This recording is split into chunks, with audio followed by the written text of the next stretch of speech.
بسم اللہ الرحمن الرحیم الحمد للہ رب العالمین والصلاة والسلام علی اشرف الانبیاء وسید المرسلین خاتم النبیین محمد وعلی آلہ وأہل بیتہ وصحبہ اجمعین، اما بعد،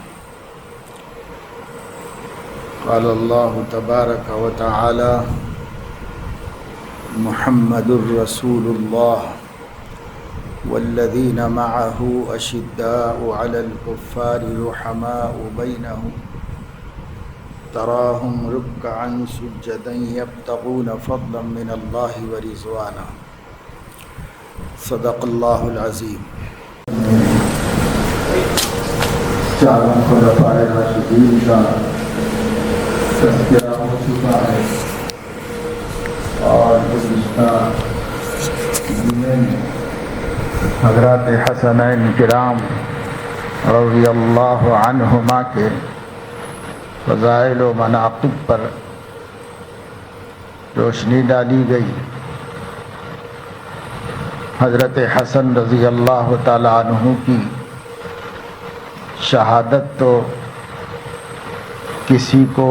کسی کی طرف سے ان کو زہر کھلا دینے کی وجہ سے ہوئی، اور سیدنا حسین رضی اللہ تعالی عنہ حضرت معاویہ کے بعد پیش آئے عالم اسلام کے گمبھیر اور خطرناک احوال میں اپنے فیصلے کے مطابق ظلم کی حکومت کو ختم کرنے اور عدل و انصاف کی حکومت قائم کرنے کے ارادے سے کوفہ والوں کی تعاون اور عقیدت کے جھوٹے اظہار سے متاثر ہو کر مکہ مکرمہ کو چھوڑا اور کوفہ کے لیے رخت سفر باندھا۔ خاندان کے 72 افراد ان کے ساتھ شامل رہے۔ یہ سفر بہت خوش فہمی کے ساتھ، اچھے ارادوں اور اچھے عزائم کے ساتھ ہوا، اور راستے میں پہنچنے کے بعد درمیان راہ میں پتہ چلا کہ سب کچھ دھوکہ تھا، اور ان کے ساتھ جو عقیدت و محبت اور تعاون اور نصرت کے وعدے کیے گئے تھے، عقیدت کا اظہار کیا گیا تھا، یہ سب حقیقت کے مقابلے میں فریب اور دھوکہ ثابت ہوا۔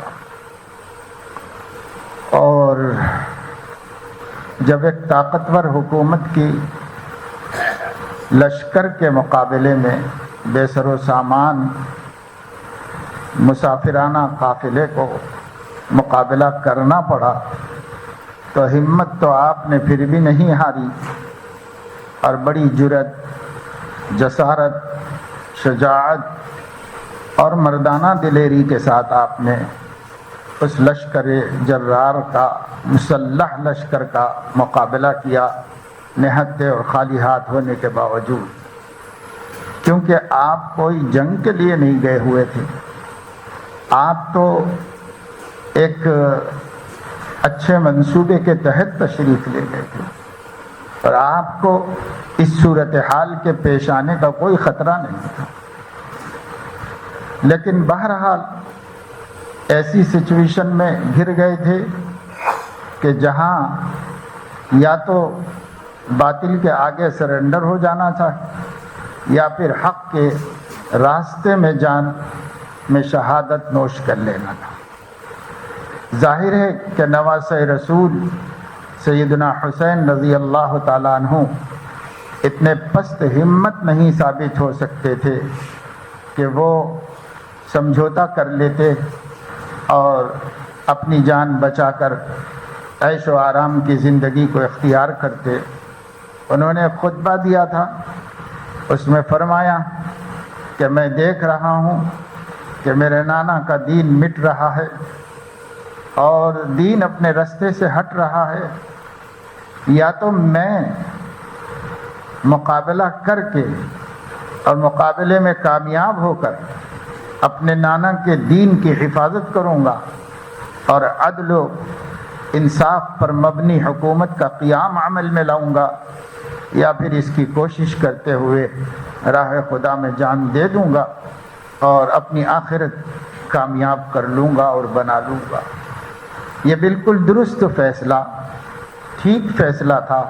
ایک مدبر، سمجھدار، علم رکھنے والے اور عقیدے کے مضبوط آدمی کے سامنے یہی فیصلہ صحیح فیصلہ تھا۔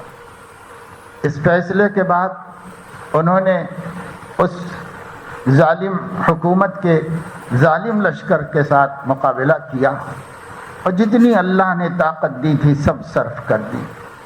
ان کے خاندان کی عورتوں نے، بچوں نے، بڑوں نے، سب نے مل کر بھرپور ساتھ دیا۔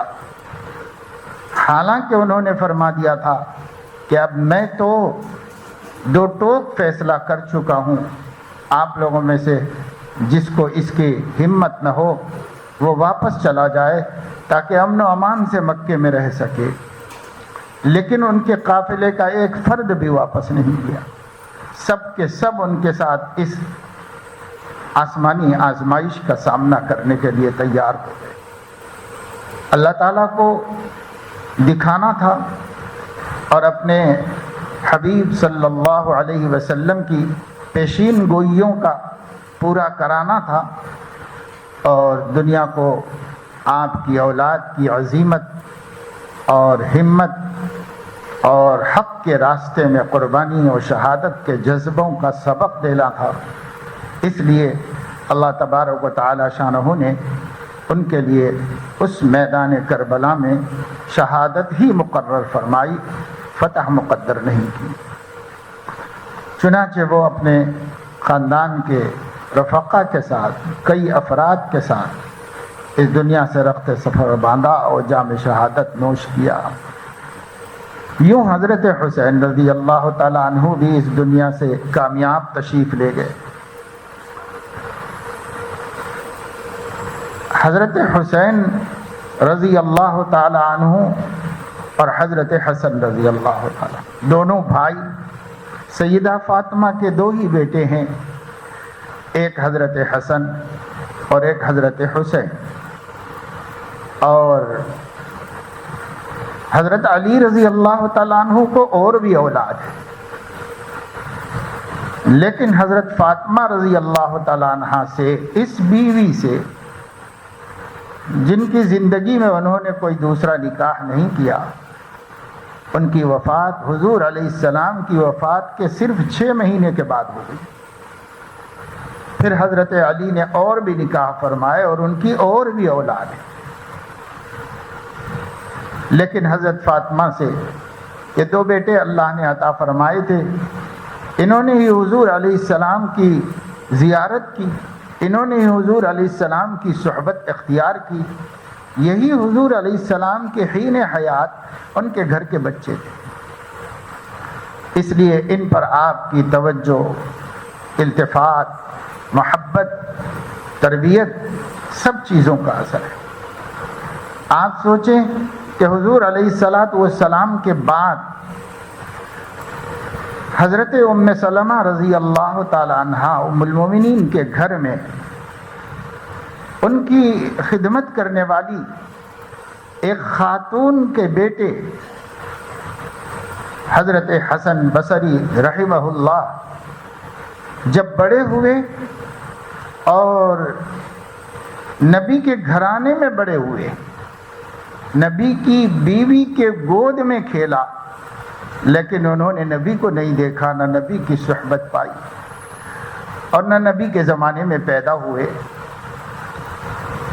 لیکن اس کے باوجود حضرت عائشہ رضی اللہ تعالی عنہا نے ان کے بارے میں فرمایا، حسن جب بولتے ہیں تو ان کی گفتگو سے نبیوں کے کلام کی خوشبو آتی۔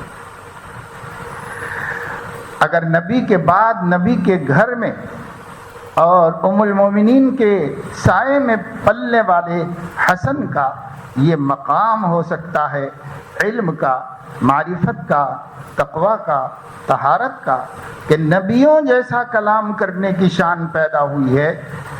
تو جو حسن خود حضور کے گود میں کھیلے ہیں، جو ان کے آنکھوں میں، ان کے جسم پر کھیلے ہیں اور ان کی آنکھوں کے سامنے پلے بڑے ہیں، ان کے سینے سے چمٹے ہیں، حضور نے ان کو پیار کیا، ان کے ہونٹوں پر اپنے ہونٹ رکھے، ان کی پیشانی کی تقبیل فرمائی، انہیں گود میں لے کے سونگتے تھے اور اپنے سینے سے لگا کے خوش ہوتے تھے، انہیں جنت کے 2 پھول فرماتے تھے اور انہیں اپنی اس دنیا کی خوشبو فرماتے تھے۔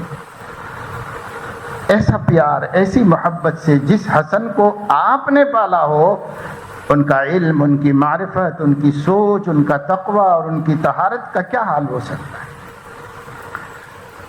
اس لیے تمام اہل سنت والجماعت کے نزدیک حضرات حسنین کرام، حسنین کا مطلب ہوتا ہے 2 حسن، چونکہ دونوں کے نام میں حسن ہے، اس لیے دونوں کو مخاطب کرنا ہوتا، دونوں کے بارے میں کہنا ہوتا ہے تو حسنین کہا جاتا ہے، ورنہ ایک کا نام حضور نے حسن رکھا تھا اور دوسرے کا نام خود آپ نے حسین رکھا۔ سیدنا علی کرم اللہ وجہہ سے حضور نے پوچھا کیا نام رکھا بچے کا، کیونکہ نام رکھنا باپ کا حق ہے۔ کیا نام رکھا بچے کا؟ انہوں نے کہا کہ میں نے اس کا نام الحرب رکھا ہے، یعنی اس کا نام میں نے جنگ رکھا ہے۔ حضرت علی بہادر تھے، حضرت علی زبردست سپاہی اسلام تھے، ایک طاقتور شخصیت تھے، وہ دشمن کے مقابلے میں ہمیشہ تیار رہتے تھے۔ اپنے ذوق کے مطابق اپنے بیٹے کا نام حرب رکھا۔ حضور نے فرمایا یہ نام نہیں، اس کا نام حسن رکھو۔ آپ نے بدل کر اس کا نام حسن رکھا۔ کہ حضور علیہ السلام نے حضرت حسین کے بارے میں پوچھا اس کا کیا نام رکھا؟ حضرت علی نے کہا کہ میں نے اس کا نام حرب رکھا ہے۔ آپ نے فرمایا کہ نہیں، حرب نہیں رکھو، حسین اس کا نام رکھو۔ پھر حضور علیہ السلام نے حضرت علی کے تیسرے بیٹے کا نام محسن رکھا اور فرمایا کہ میں نے علی کے بچوں کے وہ نام رکھے ہیں جو ہارون علیہ السلام نے اپنے بچوں کے نام رکھے تھے۔ ان کی زبان الگ تھی اور حضور کی زبان عربی تھی۔ حضور علیہ السلام نے عربی میں وہی مفہوم کے نام رکھے جو پیغمبر نے اپنے بچوں کے نام رکھے۔ نام رکھے بھی ایسے جانے چاہیے جس کے مطابق بچے میں صفات پیدا ہونے کی امید کی جا سکے۔ اس دور کے اندر ایک مزاج یہ بن گیا ہے کہ ایسا نام رکھنا چاہیے جیسا کسی نے بھی نہ رکھا ہو۔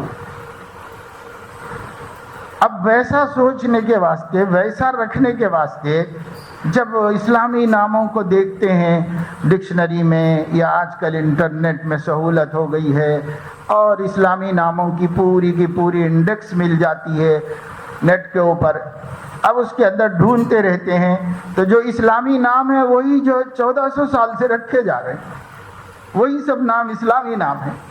اب جب دیکھتے جاتے ہیں تو الف میں، با میں، اور جن لوگوں کو اردو نہیں آتی وہ اے بی سی سے نام ڈھونڈتے رہتے ہیں تو ان کو سب نام وہ ملتے ہیں جو کہیں نہ کہیں نظر آتے ہیں، سنائی دیتے ہیں، خاندان میں، گھروں میں، صحابہ میں، بعد والوں میں، اولیاء میں، اپنے گھر کے مردوں میں، عورتوں میں، خاندان کے بزرگوں میں، کہیں نہ کہیں وہ نام رہتا ہے۔ تو کہتے ہیں یہ تو فلاں کا نام ہے اور یہ تو فلاں کا نام ہے اور ہم کو ایسا رکھنا ہے جو کسی نے بھی نہیں رکھا۔ لم یجعل لہ من قبل سمیہ، کسی نے بھی نہیں رکھا ہو، ایسا نام رکھنا ہے۔ اور ایسا تو بھائی اللہ پاک ہی رکھ سکتے ہیں۔ اللہ پاک نے حضرت زکریا کے بیٹے کا نام یحییٰ رکھا اور فرمایا اس سے پہلے کسی نے بھی یحییٰ نہیں رکھا تھا نام، ہم نے رکھا ہے یہ نام یحییٰ۔ اور ہم کہاں سے لائیں گے ایسے نام؟ تو نتیجہ یہ ہوتا ہے کہ ہم اس میں سے صرف لغت کے اعتبار سے، ڈکشنری کے اعتبار سے بالکل عجیب نیا سا مطلب وہ پلاسٹک کی کمپنی نہیں، بلکہ نیا جیسا نام نکالتے ہیں اور نکال کے رکھ دیتے ہیں۔ اب وہ نام ایسا ہوتا ہے کہ بچہ جب بڑا ہوتا ہے، اسکول میں بولتا ہے یا کسی کے پوچھنے پر بتاتا ہے یا کہیں لکھاتا ہے تو لگتا ہی نہیں کہ مسلمان ہے یا غیر مسلم، سمجھ میں ہی نہیں آتا کہ کون ہے۔ حالانکہ نام کو عربی میں اسم کہتے ہیں، اسم علامت اور نشانی کو کہا جاتا ہے۔ آدمی کے دین عقیدے کی نشانی کے طور پر نام رکھا جاتا ہے اور اس کی شخصیت کو، پرسن کو پہچاننے کے لیے بھی رکھا جاتا ہے کہ صاحب یہ فلاں نہیں ہے فلاں ہے، فلاں نہیں ہے فلاں ہے، ایسے سمجھ میں آنے کے لیے رکھا جاتا ہے۔ اور اس کے دین کی پہچان بھی اس میں ہوتی ہے کہ وہ کس دین سے تعلق رکھتا ہے۔ اب ہندوؤں کو دیکھو، کوئی نام بھی ان کا ہوگا تو نہیں لگے گا کہ کوئی مسلمانوں کا نام ہے، ایسا نہیں لگے گا۔ عیسائی کوئی بھی نام رکھیں گے تو نہیں لگے گا کہ مسلمانوں کا یا ہندوؤں کا نام ہے۔ لیکن مسلمان اب ایسے نام رکھنے لگے ہیں نئے پن کی تلاش میں کہ وہ نام کس قوم کا ہے سمجھ میں نہیں آتا، اس نام والے کا دین دھرم کیا ہے سمجھ میں نہیں آتا، ایسے ایسے نام رکھتے ہیں۔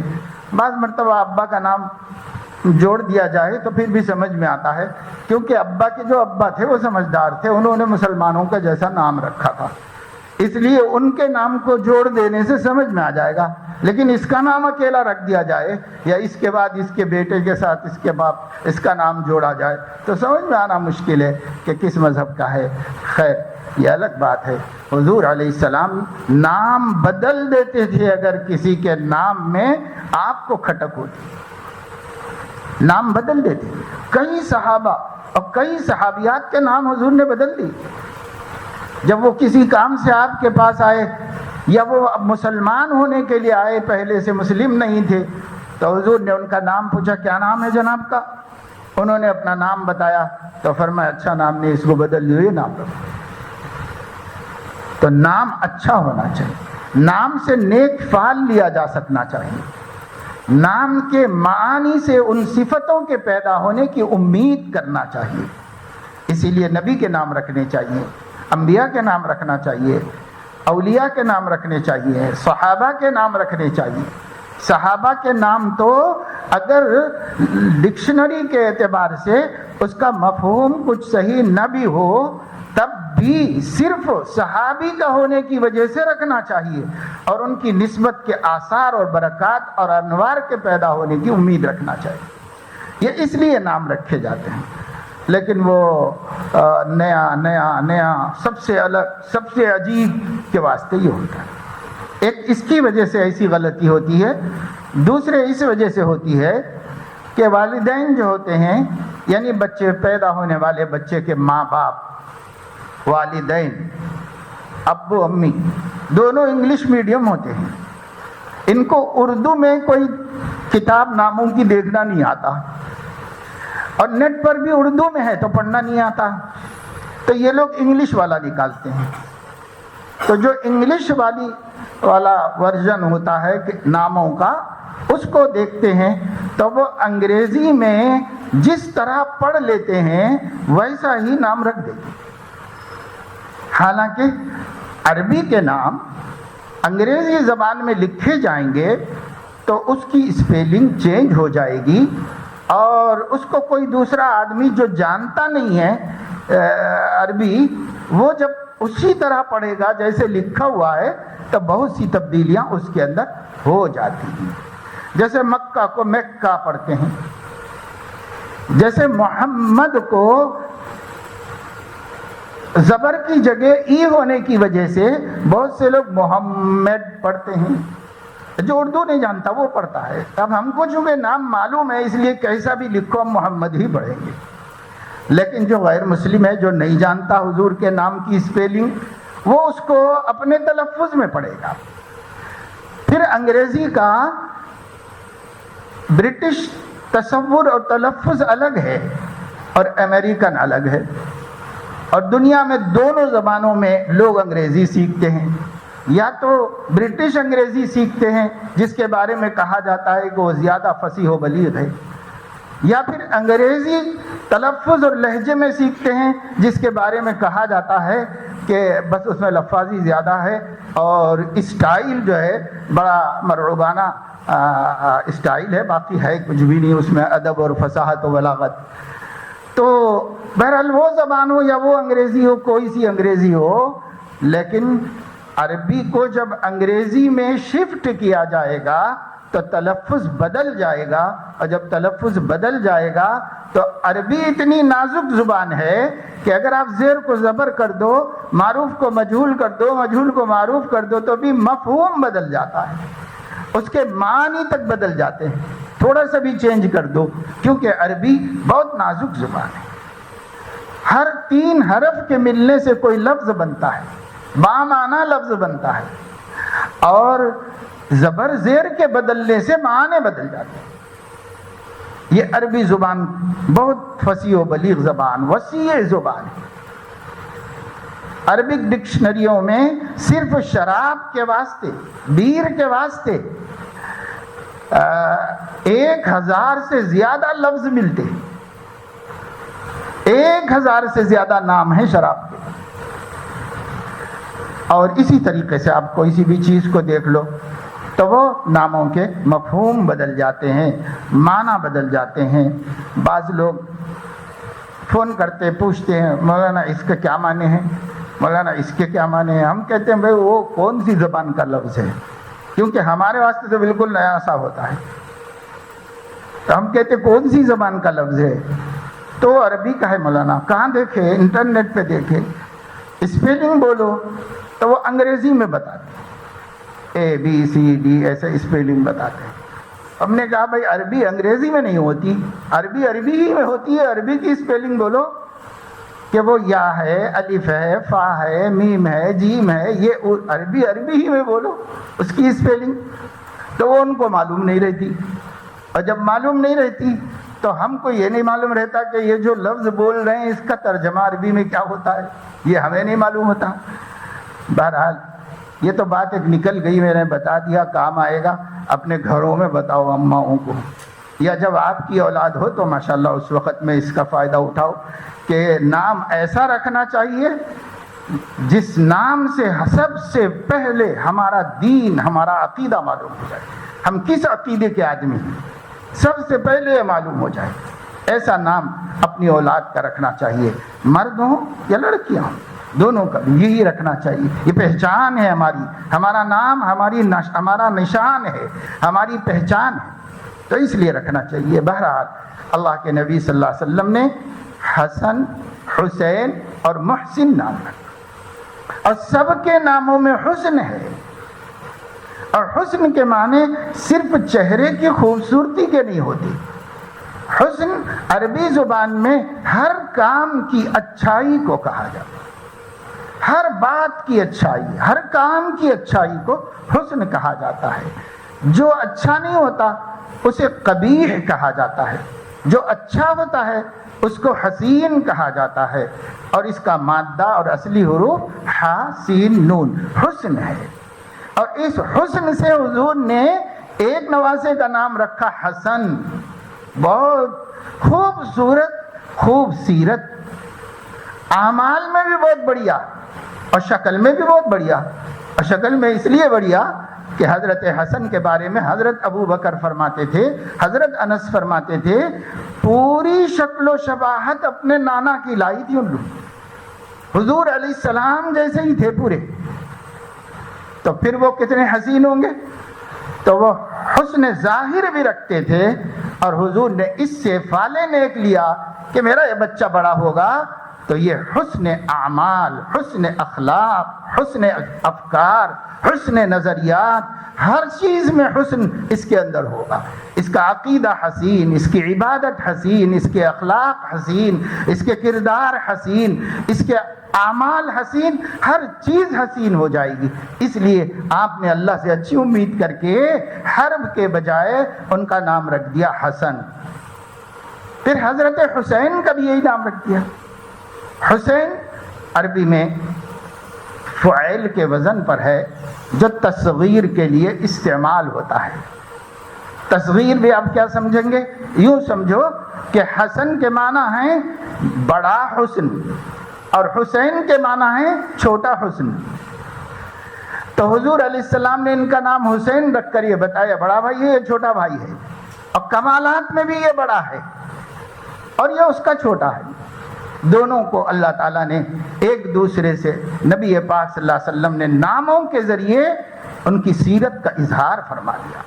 اور واقعہ یہ ہے تب تو وہ نومولود تھے، ابھی پیدا ہوئے تھے، اور حضور علیہ السلام کے سامنے پلے بڑے، اور ان کو ایک بڑا بھائی 7 یا 8 برس کے ہوئے اور چھوٹا بھائی جو تھا وہ 5 یا 6 برس کا ہوا، یا 6-7 برس کے تھے حضور کا جب وصال ہوا. اختلاف روایت اس زمانے میں ایسا کیا تاریخیں رکھیں، برتھ ڈے کو محفوظ رکھنے کا عام رواج نہیں تھا.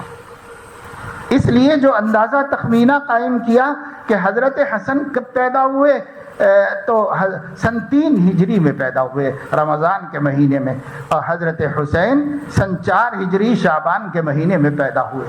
تو اس طرح حضور علیہ السلام کے یہ دونوں نواسے حضور کی وفات کے وقت میں یا تو 7 یا 8 برس کے ہوں گے، یا پھر 6 یا 7 سال. چھوٹے ہی تھے، بچے ہی ہیں، کھیلنے کی عمر ہے. لیکن اس میں بھی حضور علیہ السلام نے ان کی تربیت اپنی نگرانی میں فرمائی.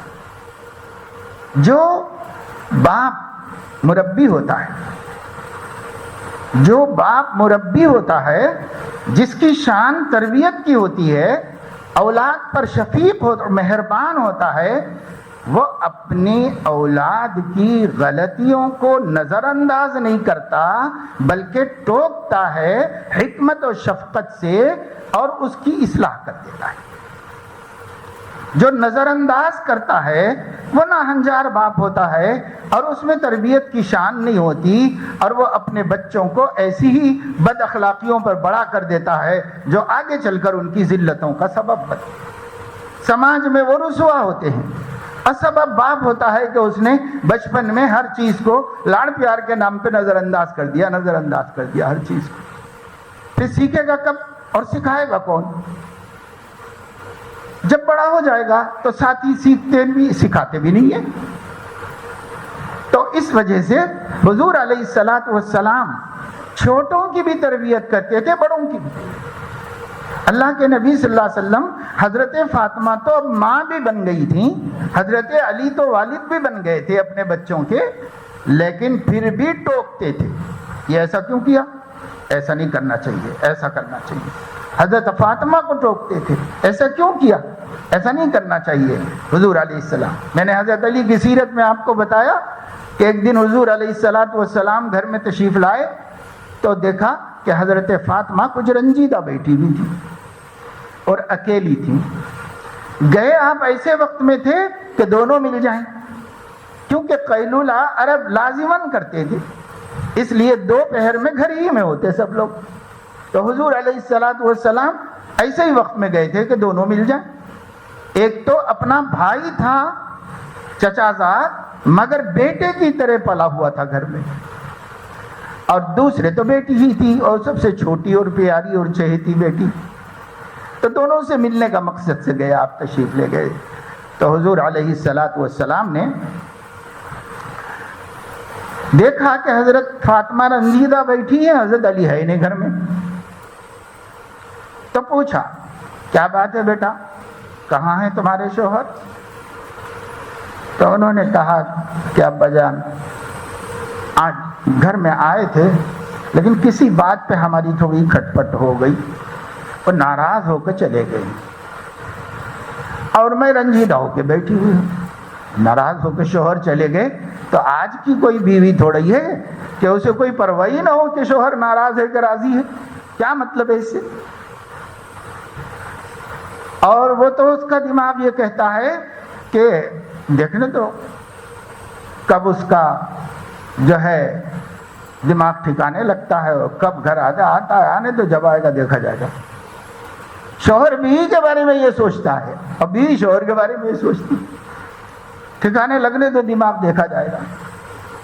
عقل آئے گی تو وہ خود ہی جھکے گا, وہ خود ہی جھکے گی.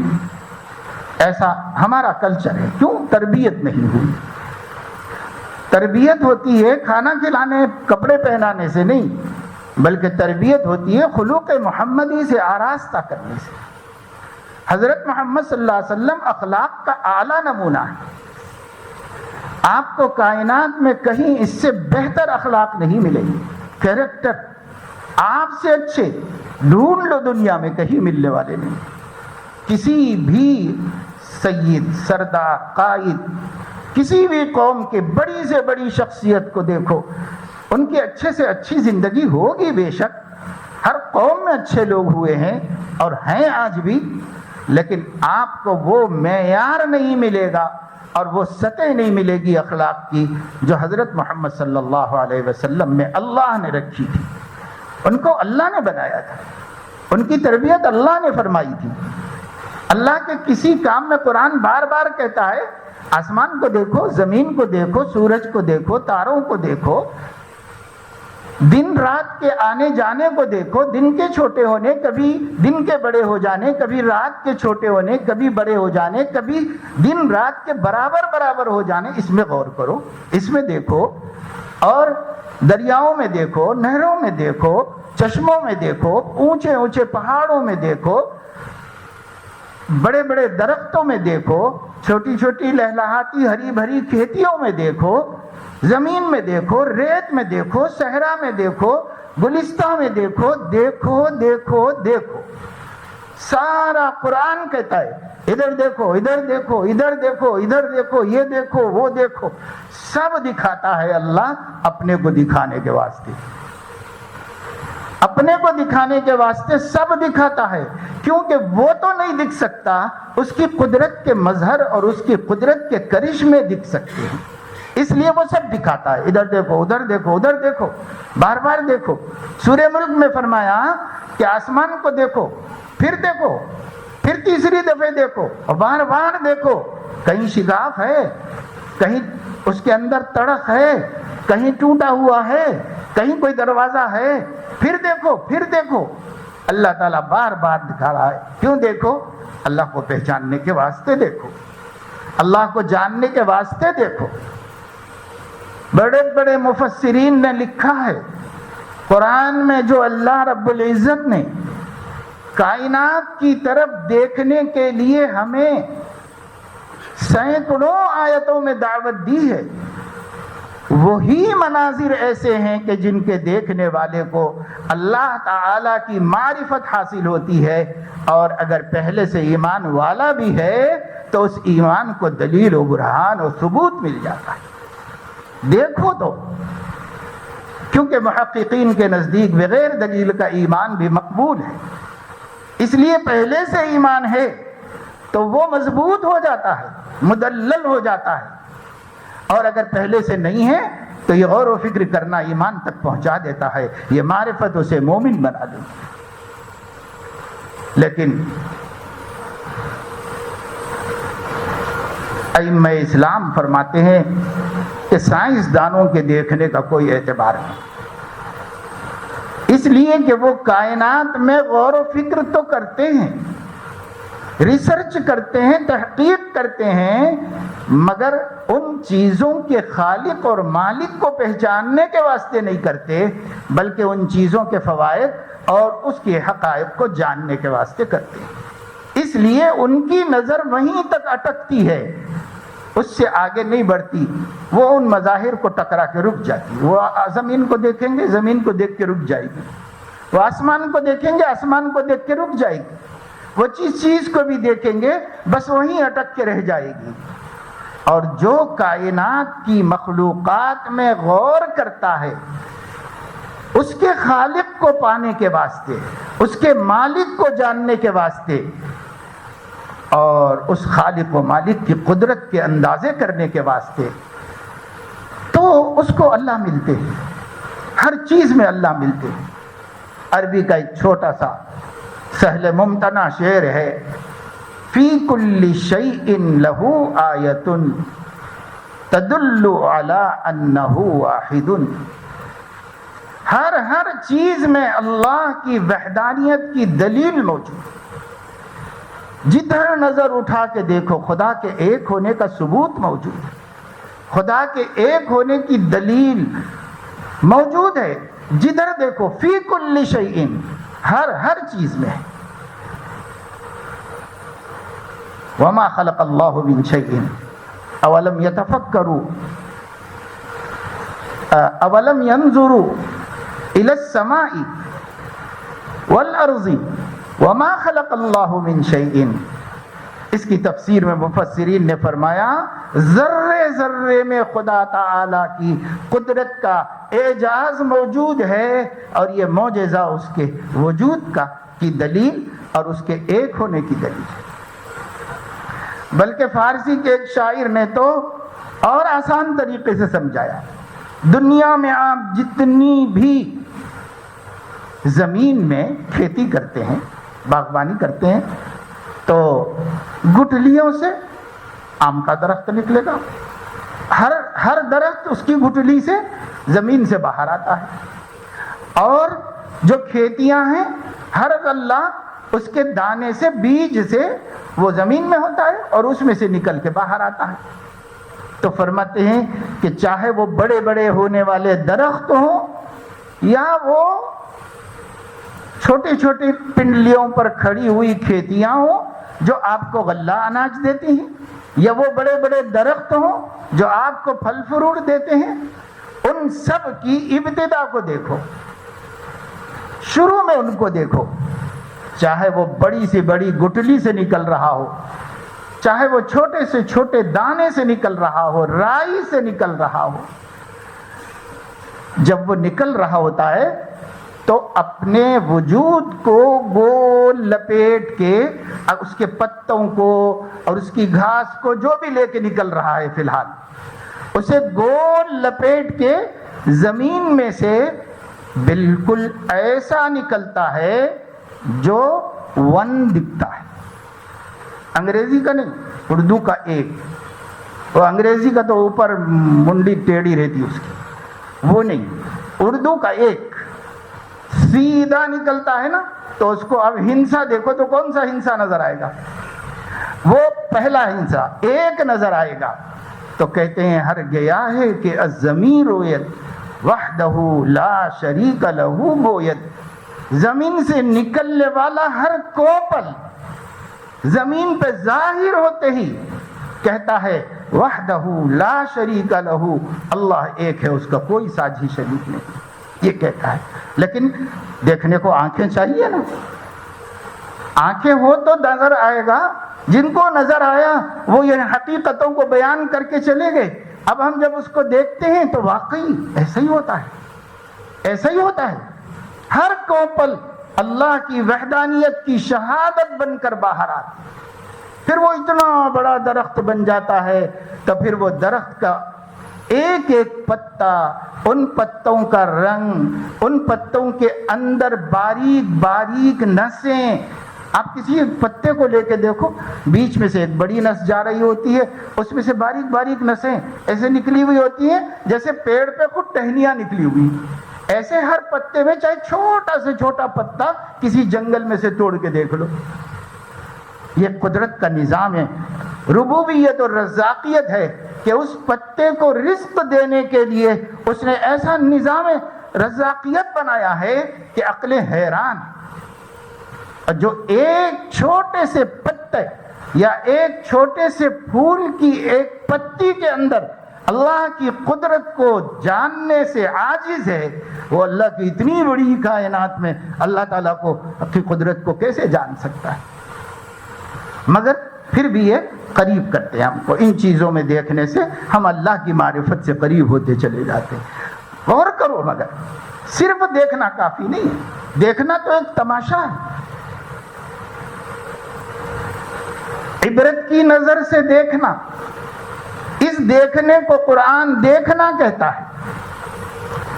ورنہ محض زمانے کے حالات کو، مناظر کائنات کو ہم دیکھتے چلے جائیں اور اس کے پیچھے کوئی سبق نہ مل رہا ہو اور اس سے ہمیں کوئی عبرت نہ مل رہی ہو اور اللہ تعالیٰ کی معرفت کا کوئی درس نہ مل رہا ہو اور ایمان مضبوط نہ ہو رہا ہو، شکوک و شبہات کے بادل نہ چھٹ رہے ہوں، تو اس دیکھنے کو قرآن دیکھنا نہیں کہتا. اور حیرت سے کہتا اولم یتفکروا، کیوں نہیں دیکھتے یہ لوگ؟ اولم ینظروا، کیوں نہیں دیکھتے، کیوں نہیں سوچتے، کیوں نہیں عقل کا استعمال کرتے؟ اور اس سے بھی زیادہ ناراض ہو کر کہتا ہے لہم قلوب لا یفقہون بہا ولہم اعین لا یبصرون بہا ولہم آذان لا یسمعون بہا اولئک کالانعام اولئک هم الغافلون. اللہ تعالیٰ فرماتے ہیں آنکھیں رکھ کے بھی دیکھنا نہیں آتا، کان رکھ کے بھی قدرت کی آوازوں کو سننا نہیں آتا، آنکھیں رکھ کر بھی قدرت کے منظروں کو دیکھنا نہیں آتا، دل رکھ کر بھی اللہ کی توحید کو سمجھنا نہیں آتا، اس کے وجود کو سمجھنا نہیں آتا. سب رکھ کے بھی نہیں آتا تو رکھ کے فائدہ کیا ہے؟ رکھ کے فائدہ کیا ہے؟ رکھ کے کوئی فائدہ تو نہیں. مگر ہم نے دیا ہے وہ استعمال نہیں کر رہا ہے، استعمال نہیں کر رہا ہے. اللہ نے کہا کافر منکر استعمال نہیں کر رہا، لیکن اب تو مومن بھی استعمال نہیں کر رہا ہے. اللہ کی دی ہوئی ان صلاحیتوں کو مومن بھی استعمال نہیں کر رہا ہے.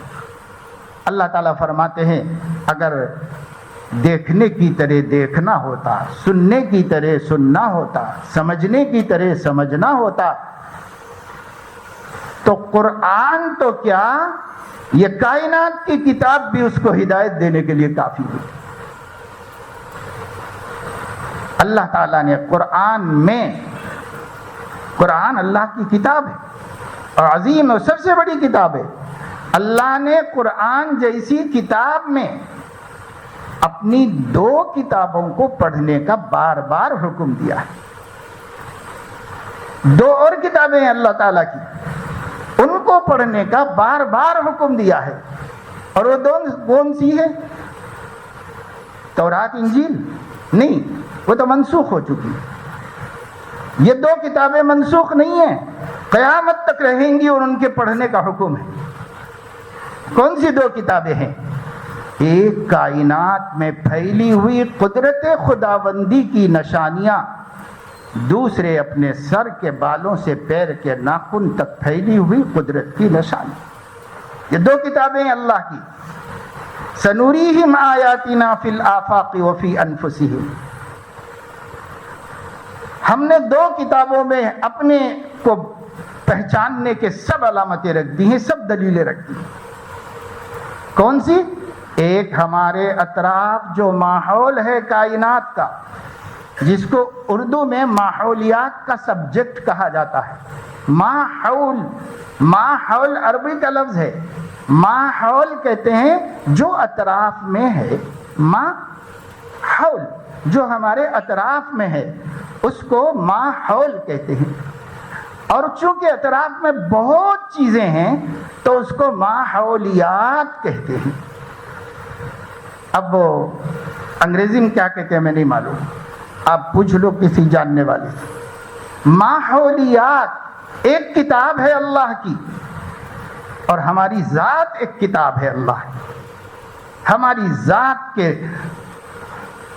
ذرے ذرے میں، روئے روئے میں، ایک ایک رونگٹے میں اللہ نے اپنی معرفت کی تمام تحقیق جمع فرما دی ہمارے لیے. غور کر لو، دیکھ لو.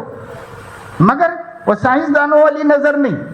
سائنسدانوں والی نظر اللہ کی قدرت کی مظہر میں اٹک جاتی ہے، اس کے پیچھے قادر بیٹھا ہوا ہے، اس کو نہیں دیکھتی. مخلوق میں اٹک جاتی ہے، پیچھے خالق ہے وہ تک نہیں پہنچ پاتی، مصنوع میں تھم جاتی ہے، پیچھے صانع ہے اس کو نہیں پہچانتی، اس لیے وہ نظر نہیں چاہیے۔ وہ نظر سے دنیا کے کچھ فائدے حاصل ہو جا سکتے ہیں، ٹھیک ہے کر لو، لیکن یہ تفکر اللہ نہیں چاہ رہے۔ اللہ وہ تفکر چاہ رہے ہیں جو اللہ کے قدرت کے مظاہر میں چھپے اس حسین اور جمیل چہرے کو دیکھ لو جو چھپا ہوا ہے اور جنت میں جانے تک دکھائے گا نہیں اپنے آپ کو، مگر دیکھنا ہے تو یہ جمالیات میں دیکھ لو، سارے عالم کا جمال اس کے جمال کا ایک جھلک ہے، ایک عکس ہے، عکس جمیل ہے، اس کو دیکھ لو بس۔ تو یہ 2 کتابیں ہیں نا، ہم نے پڑھی، ہمارے علماء بھی نہیں پڑھتے یہ 2 کتابوں کو۔ ایک کتاب ماحول میں خدا کی قدرت اور وحدت کی نشانیاں، اور دوسرے ذات کے اندر خدا کی قدرت اور وحدت کی نشانیاں، وفی انفسکم افلا تبصرون۔ خیر بہرحال یہ بات تو اللہ تعالیٰ کے حسن و جمال کے حوالے سے نکل گئی، دوسری طرف چلی گئی۔ میں نے یہ بتایا کہ اللہ کے نبی نے اپنے دونوں پیارے نواسوں کو تینوں کے نام حسن سے ہی رکھے، پتہ چلا کہ نام اچھے ہونے چاہیے۔ حضور علیہ السلام مدینہ تشریف لائے ہجرت کر کے، تو مدینہ منورہ کو پہلے یثرب کہا جاتا تھا، قرآن میں بھی ایک دفعہ یثرب کا ذکر آیا ہے، یا اہل یثرب لا مقام لکم فرجعوا۔ یثرب اس بستی کا نام تھا جہاں ہجرت کر کے حضور مکے سے گئے تھے۔ ہم لوگ مکے سے مدینہ گئے کہتے ہیں، لیکن جب گئے تھے تو مکے سے یثرب گئے تھے۔ یثرب میں حضور علیہ السلام جب پہنچے تو وہاں اللہ کے نبی صلی اللہ علیہ وسلم نے دیکھا کہ موسم خوشگوار نہیں ہے، یہاں موسم خوشگوار نہیں تھا۔ حضرت ابو بکر بخار سے پڑ گئے تھے، صحیح بخاری میں ہے حضرت ابو بکر کی بے چینی کا عالم جو صدیقہ عائشہ نے بیان فرمایا، اور بخاری کے اندر امام بخاری نے اس منظر کو محفوظ کر دیا۔ حضرت بلال کی بے چینی کا عالم، وہ اشعار جو مکے کو یاد کر کر کے، مکے کے پہاڑوں کو، مکے کی وادیوں کو، مکے کے پانی کو یاد کر کر کے رو رہے تھے، اتنی طبیعتیں ناساز ہو گئی تھی ہجرت کر کے آنے والوں کی۔ مدینے والے تو وہیں کے رہنے والے تھے، تو وہاں کی آب و ہوا ان کو تو راس آتی تھی، لیکن باہر سے آنے والے سب بیمار، جو آتا بیمار ہو جاتا، جو آتا بیمار ہو جاتا۔ حضور علیہ السلام نے صدیق کی عیادت کی، اللہ پاک سے دعا کی۔ 2 کام آپ نے کیے، ایک تو یہ کہ اللہ پاک سے دعا کی کہ اللہ پاک اب میں یہاں ہجرت کر کے آ گیا ہوں، جینا مرنا یہیں کے لوگوں کے ساتھ ہے، اسی سرزمین میں ہے، یہاں کی آب و ہوا کو آپ عمدہ بنا دیجئے، فریش بنا دیجئے، جینے والوں کے لیے صحت مند آب و ہوا بنا دیجئے، خوشگوار آب و ہوا بنا دیجئے، یہاں کے پانی میں برکت دیجئے، یہاں کے غلے میں اور مارکیٹ میں برکت دیجئے۔ اللہ تعالیٰ سے برکتیں مانگی اور فرمایا کہ مدینے کے، یعنی یہ یثرب جہاں میں آیا ہوا ہوں، اس سرزمین کی محبت کو ہمارے دلوں میں مکے کی محبت کی طرح کر دیجئے، بلکہ اس سے بھی زیادہ کر دیجئے۔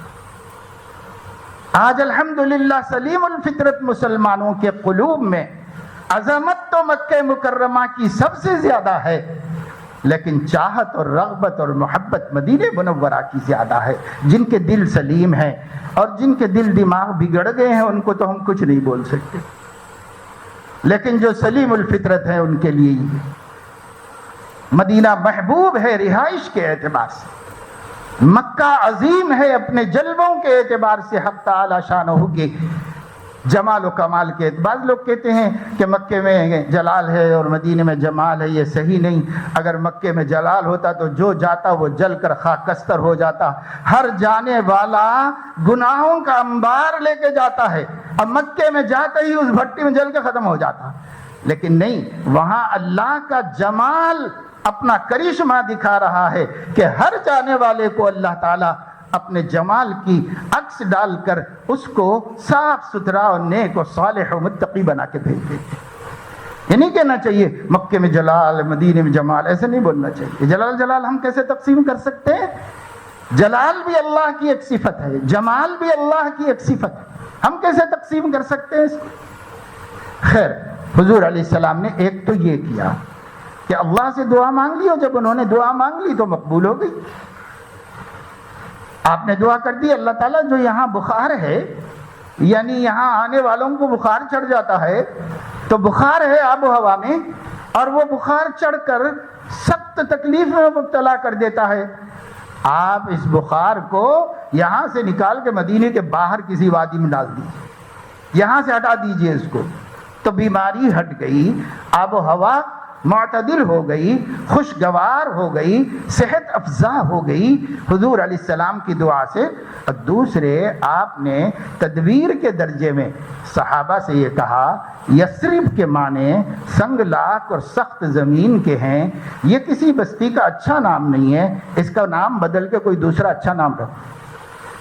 اب دیکھو، حضور تو محلوں کے بستیوں کے نام بدلوا رہے کہ اثر پڑتا ہے نام کا۔ تو حضور علیہ السلام نے فرمایا کوئی دوسرا نام رکھ لو بھائی تم لوگ اپنی پسند سے، مگر یہ والا ٹھیک نہیں، یہ والا ٹھیک نہیں۔ تو انصار نے اور مہاجرین نے کہا کہ اب نام کیا رکھیں اس کا تو سب سے اچھا نام یہی ہو سکتا ہے کہ اس شہر کو ہم آج سے مدینۃ الرسول کہیں، کیونکہ مدینہ جگہ کا نام نہیں ہے، مدینہ عربی میں بستی کو کہتے ہیں، ایک شہر کو کہتے ہیں، آباد بستی کو مدینہ کہتے ہیں۔ اگر اس کا نام ہم لوگ مدینۃ الرسول رکھ لیں گے، رسول کا شہر، اور کوئی دوسرا نام کیوں تجویز کرے؟ یہ سب کے لیے پسندیدہ ہو جائے گا، کسی کو بھی اختلاف نہیں ہوگا۔ ہم اس شہر میں نبی کو لائے ہیں، اور جب نبی آ گئے تو یہ تو مدینہ نبی کو دے دیا ہے، مدینۃ الرسول ہے۔ اب وہ مدینۃ الرسول پہلے ویسے بولا جاتا تھا، پھر دھیرے دھیرے مدینہ مدینہ مدینہ ایسے کر کے شارٹ ہو گیا۔ تو حضور نے بستی کا نام بھی بدلوا دیا، اور جب نبی سے نسبت ہو گئی تو نبی سراپا کمالات ہیں، وہ شہر بھی سراپا کمالات بن گیا نبی پاک صلی اللہ علیہ وسلم کی نسبت کی وجہ سے۔ تو نام کا اثر ہوتا ہے، اسی لیے حضور نے ہر ایک نام میں تینوں کے نام رکھے خود، بعد میں حضرت علی نے رکھ لی۔ حضرت علی نے اپنے دوسرے بچوں کے نام رکھے، تو کیسے رکھے؟ اپنے دوسرے بچوں کے نام، جو آگے حضرت علی کے کئی بچے ہیں، دوسری بیویوں سے پیدا ہوئے حضرت فاطمہ کے علاوہ، لیکن وہ اپنے بچے پیدا ہوتا تو کسی کا نام ابو بکر رکھتے تھے، کسی کا عمر رکھتے تھے، کسی کا عثمان رکھتے تھے، اور کسی کا علی رکھتے تھے۔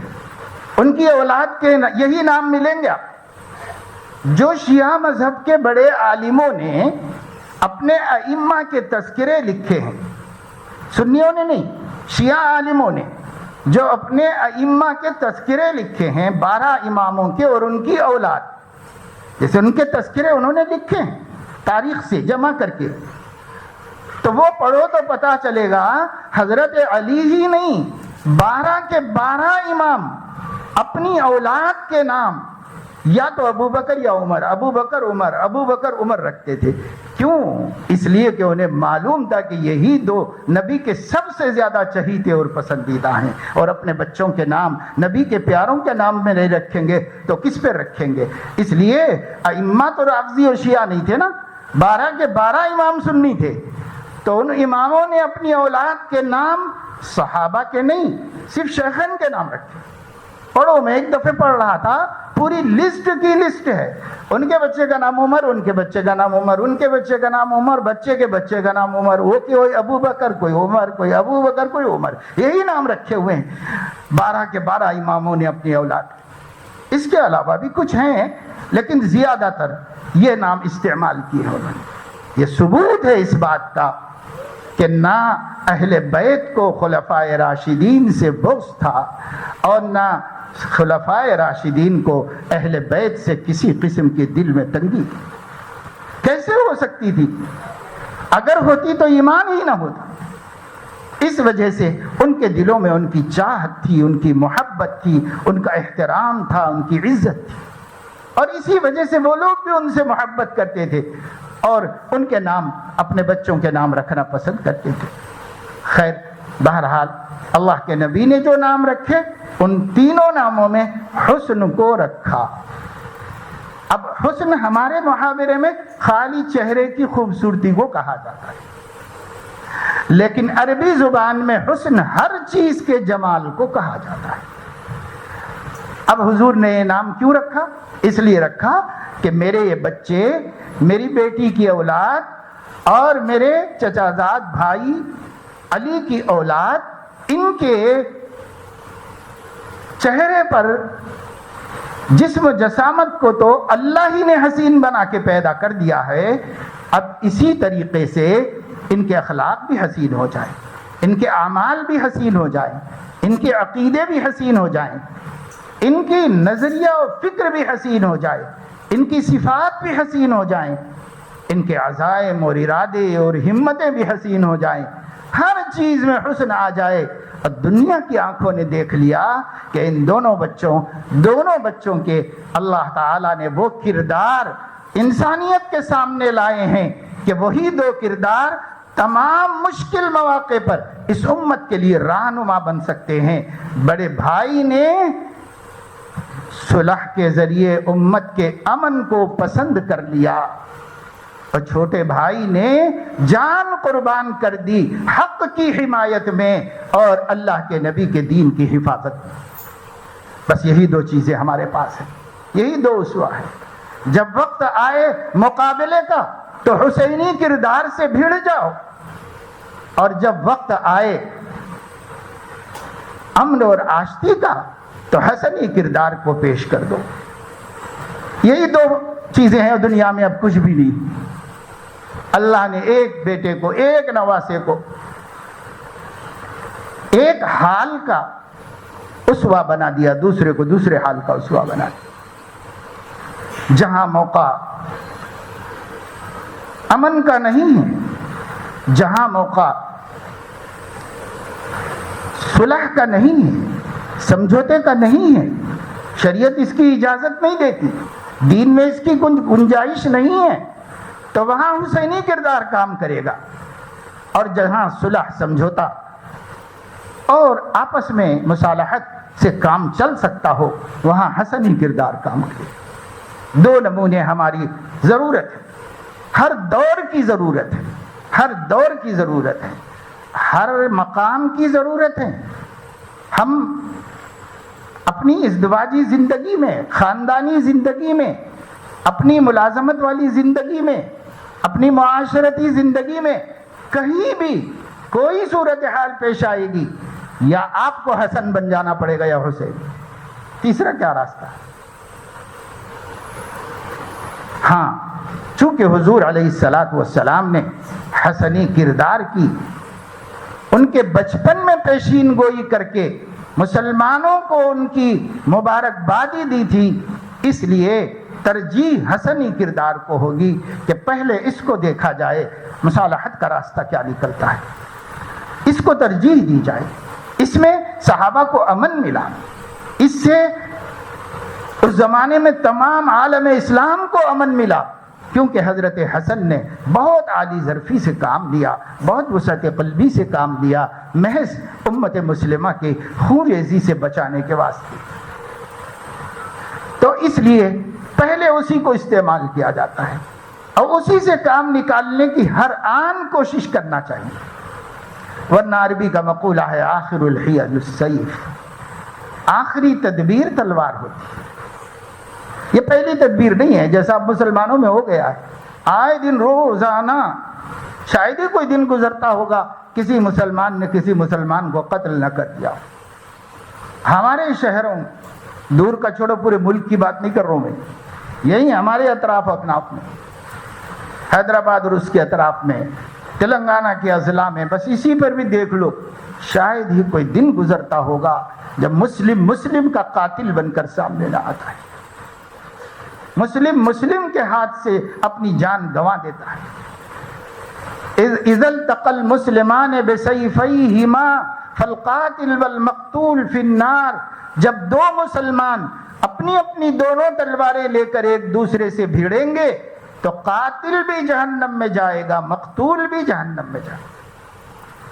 صحابہ نے پوچھا مقتول تو مظلوم ہے بے قصور، وہ کیوں جائے گا؟